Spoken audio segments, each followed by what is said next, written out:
6 years ago, people were paying over sticker price just to get an RV. Some buyers waited months for delivery because dealerships couldn't keep them on the lot.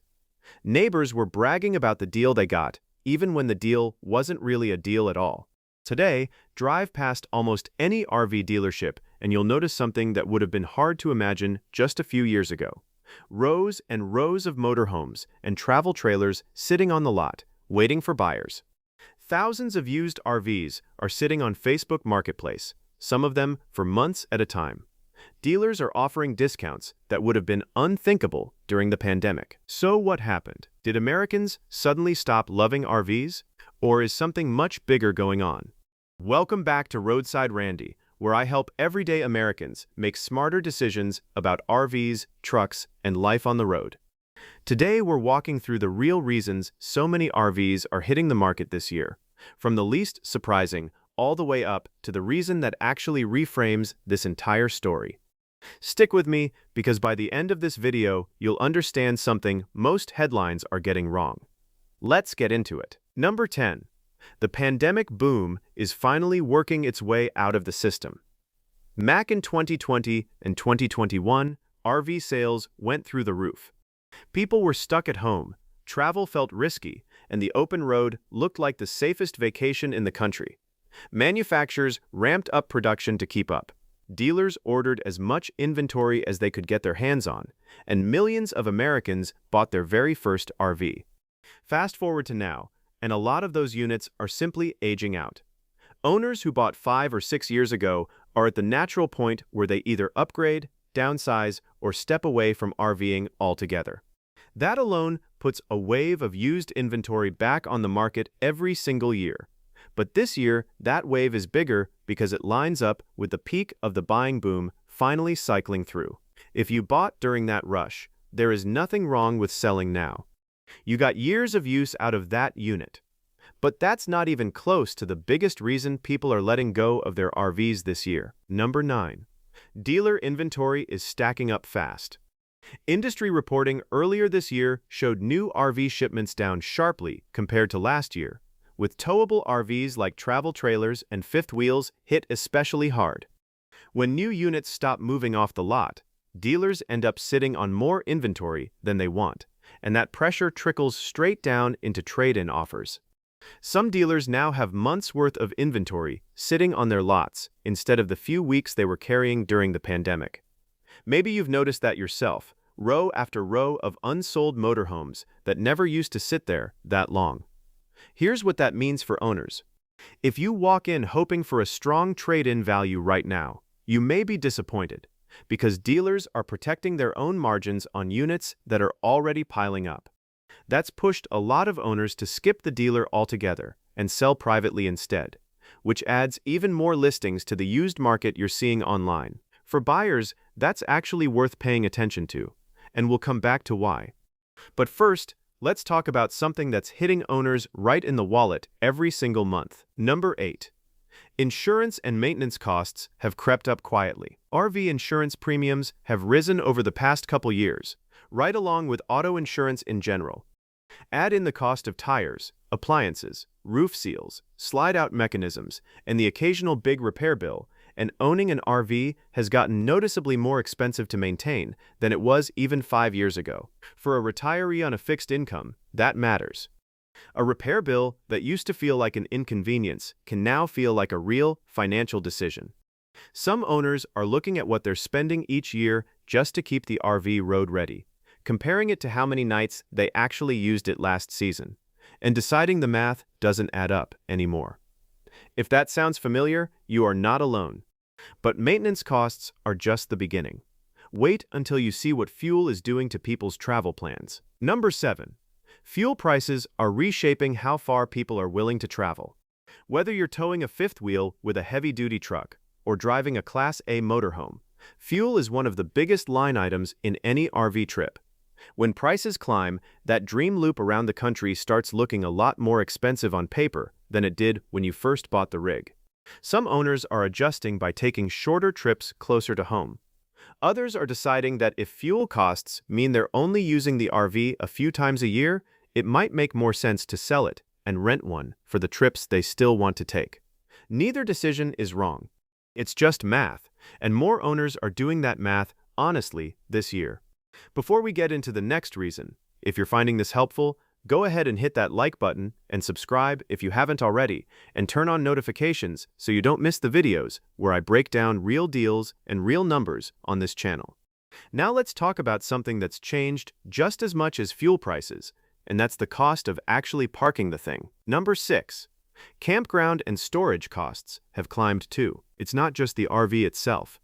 Campground fees have risen in a lot of popular destinations, and if you don't have space at home, off-site storage adds another monthly bill on top of everything else. For owners who used to think of RVing as an affordable way to travel and retire, the full picture of ownership costs, storage included, has shifted.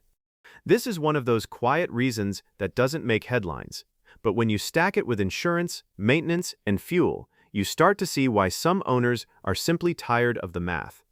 And that math gets even more complicated when you bring financing into the picture. Number 5. Financing got a lot more expensive, and it's catching up with people. RV loans taken out during the high interest rate years came with monthly payments that made sense at the time, especially with dealers stretching loan terms out to keep payments low. The problem is, a lot of those loans ran 7, 8, even 20 years. Combine a long loan term with a depreciating asset, and some owners end up owing more than the RV is actually worth. That gap between what's owed and what the RV is worth is a real squeeze for people on a fixed retirement income, and it's part of why we're seeing more repossessions show up at auctions this year than in recent memory. If you're currently shopping for an RV, this is exactly why I want you to avoid long loan terms, no matter how tempting the low payment looks. Take the shorter, honest loan, even if the payment is higher, because it keeps you in control of the asset instead of the asset controlling you. Have you noticed more RVs for sale where you live?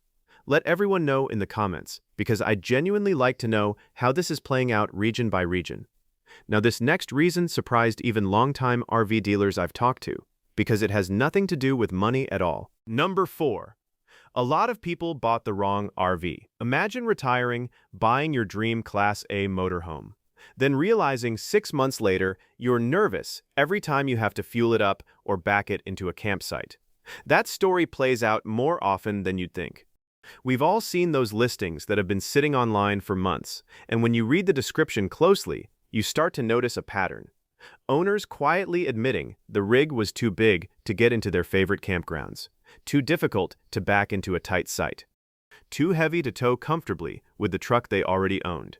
Some buyers rushed into that first purchase during the boom years without really thinking through their lifestyle. A floor plan that looked perfect in the showroom turned out to have almost no storage for real life.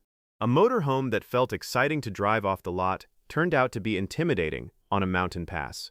Maybe the wife hated the layout. Maybe the husband could never quite get comfortable parking something that size. These aren't failures. They're just honest lessons learned the way most of us learn them, by actually living with the thing for a season or two. That's one of the most human reasons behind this whole trend, and it's leading directly into something else worth knowing before you buy used. Number 3. Some buyers have gotten more selective about when their RV was built. Some buyers have also become more cautious about RVs built during the height of the pandemic. With factories rushing to meet record demand and labor shortages affecting production across many industries, some owners believe quality control wasn't always as consistent as it had been before or after that period.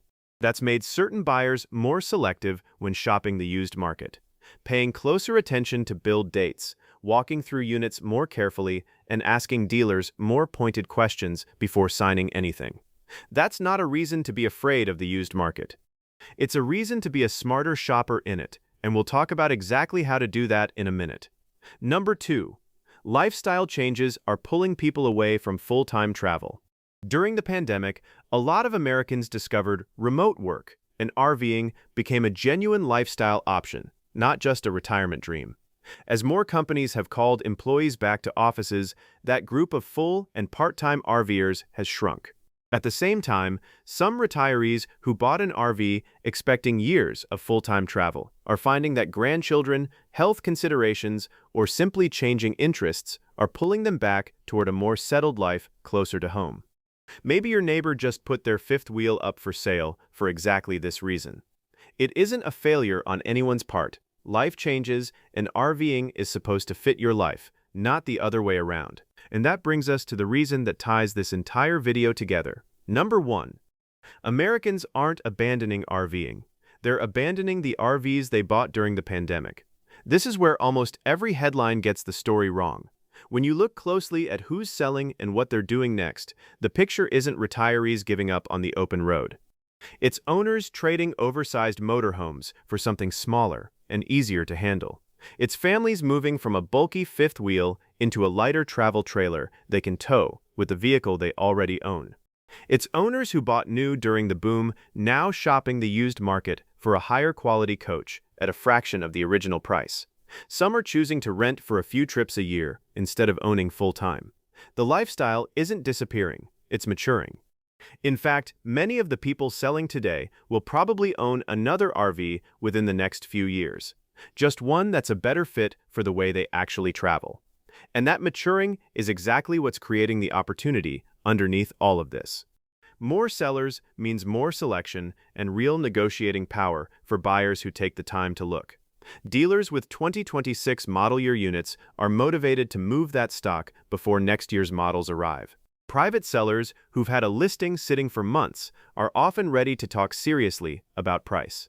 None of that means you skip the inspection. A careful walkthrough is still essential every single time, because a good price on a unit with hidden problems isn't a good price at all. The headlines make it sound like Americans are giving up on RVing. I don't think that's what's happening. I think the market is simply correcting itself after one of the biggest buying booms in history. And corrections create opportunities. If you do your homework, inspect carefully, stay patient, and negotiate confidently, 2026 might be remembered as one of the best years in a decade to buy a quality used RV. The headlines say millions of Americans are dumping their RVs. I see something different. I see millions of Americans teaching the rest of us how to buy smarter. And if you pay attention to what they're selling and why, you might end up getting the best RV deal you've ever seen. I'm Roadside Randy, helping everyday Americans make smarter decisions about RVs, trucks, and life on the road. Thanks for watching, travel safely, and I'll see you down the road.